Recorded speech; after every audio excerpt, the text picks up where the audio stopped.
अब हम देखेंगे कि भारत में कितने परमाणु संयंत्र यानी न्यूक्लियर पावर प्लांट्स हैं। तो अभी भारत में 7 लोकेशंस पर 24 रिएक्टर काम कर रहे हैं।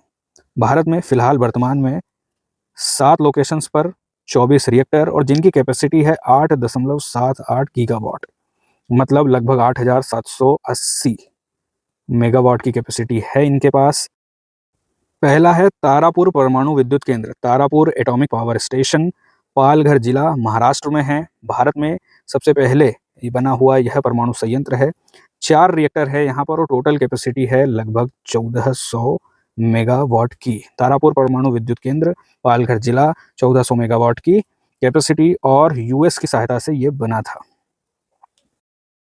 दूसरा है राजस्थान परमाणु विद्युत परियोजना यानी Rajasthan atomic power station. Rajasthan atomic power station है रावतभाटा में, चित्तौड़गढ़ जिला है राजस्थान का। अभी यहाँ पर 6 रिएक्टर काम कर रहे हैं। टोटल कैपेसिटी 1180 मेगावाट की। चंबल नदी के किनारे पर है और ये प्रेशराइज्ड हैवी वाटर रिएक्टर है। कूलेंट और मॉडरेटर के आधार पर न्यूक्लियर रिएक्टर्स को अलग अलग कैटेगरीज में रखा जा सकता है, जैसे कि pressurised water reactor, boiling water reactor, pressurised heavy water reactor, advanced gas reactor, light water graphite moderate reactor, fast neutron reactor, small modular reactor, molten salt reactor. तो इस तरह के अलग अलग कूलेंट और मॉडरेटर के आधार पर रिएक्टर्स को अलग अलग कैटेगरीज में रखा जा सकता है, मतलब अलग अलग प्रकार के रिएक्टर हो सकते हैं।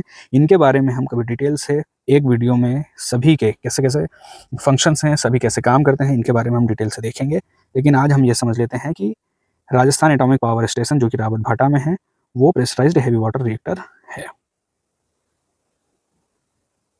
तीसरा है मद्रास परमाणु विद्युत केंद्र। Madras atomic power station Kalpakkam जिले में है, तमिलनाडु में है। 2 रिएक्टर हैं और टोटल कैपेसिटी है 440 मेगावाट की। चौथा है नरोरा परमाणु विद्युत केंद्र। Narora atomic power station Bulandshahr जिला उत्तर प्रदेश में है। 2 रिएक्टर हैं और 440 मेगावाट की कैपेसिटी है। गंगा नदी के किनारे पर है। उत्तर भारत का एक प्रमुख परमाणु संयंत्र है।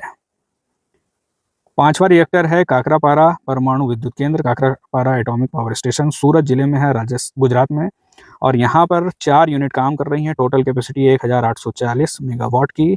और ये जो 700 मेगावाट की जो 2 यूनिट है ये पूरी तरह से स्वदेशी हैं।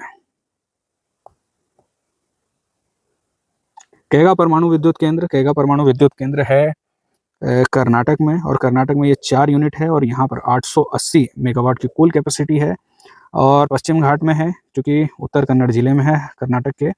और यहाँ पर ये जो प्लांट है ये अपने उच्च प्लांट लोड फैक्टर के लिए प्रसिद्ध है। इसके बाद है कुडनकुलम परमाणु विद्युत केंद्र। कुडनकुलम परमाणु विद्युत केंद्र है तिरुनेलवेली जिले में, तमिलनाडु में। कलपक्कम वाला था कांचीपुरम जिले में। यहाँ पर 2 यूनिट है, मतलब कुडनकुलम में। और भारत में सबसे ज़्यादा कैपेसिटी वाला जो रिएक्टर है वो यही है, मतलब कुल मिलाकर 2000 मेगावाट की कैपेसिटी है इसके पास। ये रूस की मदद से बना था। कुल मिलाकर बात ऐसी है कि यहाँ पर 7 लोकेशंस में 24 रिएक्टर काम कर रहे हैं और कुल कैपेसिटी यहाँ पर वैसे 22 की बताई गई है। तो 24 रिएक्टर में लगभग 8780 मेगावाट की कैपेसिटी से ये सभी काम कर रहे हैं और भारत की कुल विद्युत उत्पादन का 3% योगदान देते हैं।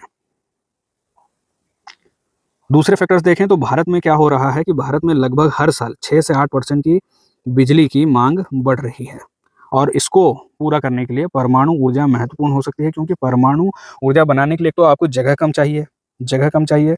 दूसरी चीज़, पर्यावरण को नुकसान नहीं होता, हालांकि महंगी होती है और दुर्घटना होने पर विनाशकारी हो सकती है, लेकिन यदि सावधानी से काम किया जाए तो परमाणु ऊर्जा पर्यावरण के अनुकूल है और हमारी ऊर्जा आवश्यकता को पूरी कर सकती है।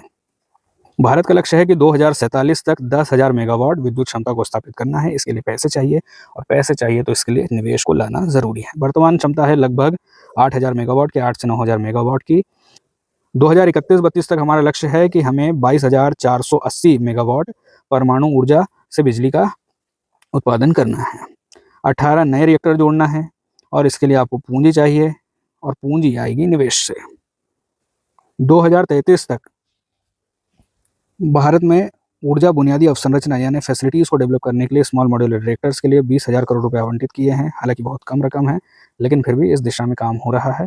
साथ ही परमाणु ऊर्जा के विषय में एक बात ये अच्छी है कि पवन ऊर्जा की यूनिट्स के मामले में या दूसरी जो भी तरीके हैं हमारे पास बिजली उत्पादन करने के, उनसे 25% ज़्यादा रोज़गार उत्पन्न करता है। तो रोज़गार उत्पन्न करने के मामले में भी परमाणु ऊर्जा अच्छी है और पर्यावरण को नुकसान नहीं पहुँचाने के मामले में भी परमाणु ऊर्जा बेहतर है।